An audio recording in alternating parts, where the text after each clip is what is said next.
మరో breaking news చూస్తున్నాం. అమరావతి పెదపులిపాక కరకట్ట వద్ద ఫైల్స్ దహనం ఘటన కలకలం రేపింది. అవి మైనింగ్ శాఖకు చెందిన దస్త్రాలుగా అనుమానిస్తున్నారు. కృష్ణానది ఇసుక తిన్నెల వద్ద కారు ఆపి ఫైల్స్ తగలబెడుతుండగా స్థానికులకు అనుమానం వచ్చి ప్రశ్నించారు. దీంతో కారులో వచ్చిన వారు పరారయ్యారు. ఇక దహనం చేసిన వారిని స్థానికులు వెంబడించినప్పటికీ వారు చిక్కలేదు. ఈ సమాచారాన్ని స్థానికులు ఎమ్మెల్యే బోడే ప్రసాద్కు చేర్చడంతో ఆయన పోలీసులకు సమాచారం ఇచ్చారు. దగ్ధమైన ఫైళ్లు గనుల శాఖకు చెందినవిగా గుర్తించారు.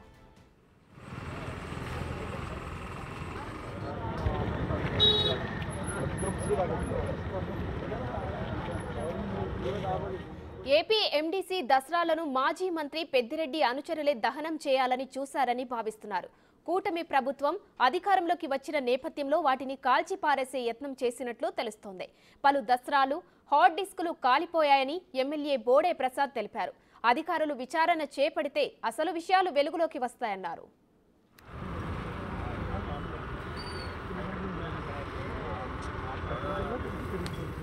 ఇక ఈ ఘటనపై విచారణ చేపట్టారు పోలీసులు. ఈ క్రమంలోనే pollution control board chairman Sameer Sharma car driver నాగరాజును అదుపులోకి తీసుకున్నారు.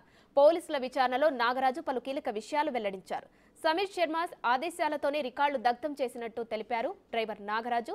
హెడ్ ఆఫీస్లో section head Srinivas, Sameer Sharma, OSD రామారావుల పాత్ర ఉన్నట్లు డ్రైవర్ నాగరాజు పోలీసులకు తెలిపారు. సమీర్ శర్మ ఆదేశాలతో డాక్యుమెంట్లు హాట్ డిస్కులు గోనె సంచుల్లో దాచినట్లు వెల్లడించారు నాగరాజు. కారులో ఎక్కించుకొని తెచ్చి దగ్ధం చేసినట్లు డ్రైవర్ నాగరాజు తెలిపారు.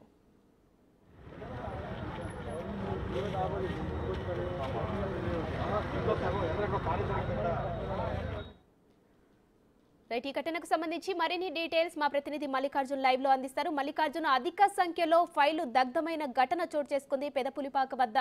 అసలు దీనికి రీజన్ ఏంటి? ఎందుకు ఆ ఫైళ్లను దగ్ధం చేయాల్సి వచ్చింది? దీనికి ఆ డ్రైవర్ చెప్పిన నిజాలేంటి?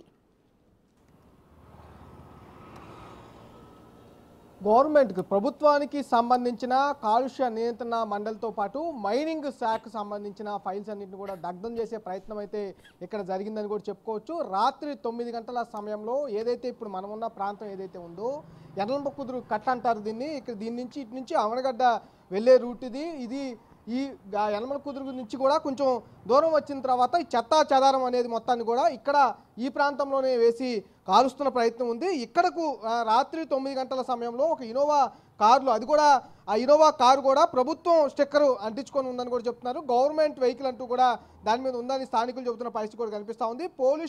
ఏదైతే పొల్యూషన్ కంట్రోల్ బోర్డుకు సంబంధించి కాగితాలన్నింటినీ, అలాగే మైనింగ్ శాఖకు సంబంధించిన కాగితాలతో పాటు ఏదైతే ఫైల్స్ అలాగే హార్డ్ డిస్కులతో పాటు క్యాసెట్లు కూడా ఉన్నాయని కూడా చెప్తున్న పరిస్థితి కనిపిస్తూ ఉంది. రాత్రి 9 గంటల సమయంలో ఈ ప్రాంతంలో ఇప్పుడు మనం చూపిస్తున్న ప్రాంతం ఏదైతే ఉందో ఈ ప్రాంతంలోనే ఈ కాగితాలన్నీ కూడా ఈ దగ్ధం చేసిన పరిస్థితి కూడా ఉంది. వీటిని మొత్తం కూడా కొన్ని కాగితాలు ఇక్కడి నుంచి పోలీసులు అయితే హ్యాండ్ ఓవర్ చేసుకున్న పరిస్థితి కూడా కనిపిస్తుంది. రాత్రి ఒక నేత ఇటు నుంచి వెళ్తున్న సమయంలో ఆ కాగితాలని చూసి కాగితాలు గవర్నమెంట్కి సంబంధించిన కాగితాలకు గుర్తించి వెంటనే ఇక్కడ ఉన్న స్థానిక ఎమ్మెల్యే బోడే ప్రసాద్ కూడా ఈ ఇన్ఫర్మేషన్ అనేది పాస్ చేయడం జరిగింది. ఆయన వెంటనే ఇక్కడ ఉన్న స్థానిక పోలీసులకు ఆయన ఇన్ఫర్మేషన్ ఇవ్వటం, వాళ్ళు చకచక చెప్పిన వెంటనే చకచక ఇక్కడికి రావడంతో కూడా ఈ కాగితాలన్నింటినీ కూడా హార్డ్ డిస్కులు కాగితాలు మొత్తం అన్నీ కూడా వాళ్ళు హ్యాండ్ ఓవర్ చేసుకున్న పరిస్థితి కూడా కనిపించింది. ఈ ప్రాంతం మొత్తం కూడా ప్రస్తుతం ఇక్కడ అన్ని కూడా తగలబడుతున్న పరిస్థితి కూడా కనిపిస్తూ ఉంది. ఇక్కడ ఉన్న పొగలు కూడా వస్తున్న పరిస్థితి కనిపిస్తూ ఉంది. చాలా కాగితాలని ఇక్కడ నుంచి పోలీసులు అయితే తీసుకువెళ్ళిన పరిస్థితి కనిపిస్తూ ఉంది. ఈ కేసుకు సంబంధించి అక్కడ ఉన్న డ్రైవర్ ఎవరైతే ఆ ఇనోవా కారులో వచ్చిన డ్రైవర్ ఎవరైతే ఉన్నారో ఆ డ్రైవర్కు అదుపులోకి తీసుకున్నట్టు కూడా తెలుస్తూ ఉంది. ఎవరు ఇక్కడికి ఈ కాగితాలను దగ్ధం చేయమని, ఈ హార్డ్ డిస్కులు కానీ ఫైల్ను కానీ దగ్ధం చేయమని వాళ్ళు ఆదేశించారో వాళ్ళ వివరాలను కూడా తెలుసుకునే ప్రయత్నం అయితే పోలీసులు విచారణ చేస్తున్న పరిస్థితి కూడా కనిపిస్తూ ఉంది. మొత్తం కాగితాలు అయితే మొత్తం చూసుకోవచ్చు. అన్ని కాగితాలు కూడా ఇక్కడ సగం కాలిపోయిన కాగితాలు చాలా ఉన్నాయి. దీంట్లో కూడా ఈ వర్క్స్ సంబంధించి అలాగే మంత్రులకు సంబంధించి రివ్యూ ఫైల్స్తో పాటు కీలక ఫైల్స్ కూడా ఉన్నాయని కూడా తెలుస్తుంది. ఆ డేటా ఏదైతే ఉందో గత 5 సంవత్సరాల్లో అసలు ఈ డిపార్ట్మెంట్లో ఏం జరిగింది అనే దానికి సంబంధించిన ఫైల్స్ డేటా ఏదైతే ఉందో డేటాకు సంబంధించిన ఫైల్స్ అన్ని కూడా దగ్ధం చేసినట్టు కూడా తెలుస్తూ ఉంది. మొత్తం ఇవి కూడా చాలా వరకు ఇక్కడ దగ్ధం అయిపోయిన పరిస్థితి కూడా ఉంది. ఈ కాగితాలకు సంబంధించి చూసుకోవచ్చు. మొత్తం అన్ని ఇన్ఫర్మేషన్ గత గవర్నమెంట్లో ఏదైతే వ్యాప్తంగా గత 5 సంవత్సరాల్లో ఏదైతే కీలక ఫైల్స్ ఉన్నాయో అవి మాయం చేసే పరిస్థితి కనిపిస్తుంది. దానికి ఉదాహరణగా ఇప్పుడు ఇది రాత్రి జరిగిన ఘటన కూడా ఉదాహరణగా తీసుకోవచ్చు. Right, thank you Mallikarjun.